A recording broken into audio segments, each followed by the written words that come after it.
thông. Vui lòng hiểu chuẩn bị camera trong giao diện cài đặt Android trên điện thoại di động. Cái đi con mẹ mày! Sao con mẹ mày sao đấy à? Con chạy về, mẹ mày thấy từng người ta bướng rồi nó chết oan. Con mẹ mày! Ăn đi! Con mẹ mày đi ngu như con chó ấy! Mày đi ngu như con chó ấy! Mẹ mày đừng Mẹ mày ơi! ở đà mồm nữa.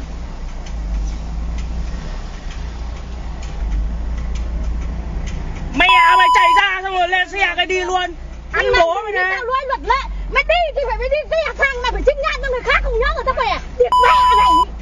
Lỏng mẹ mày đi mà còn ngu nữa còn nói. Bố mày biết thế, bố mày đéo phải ngủ chết cụ mày.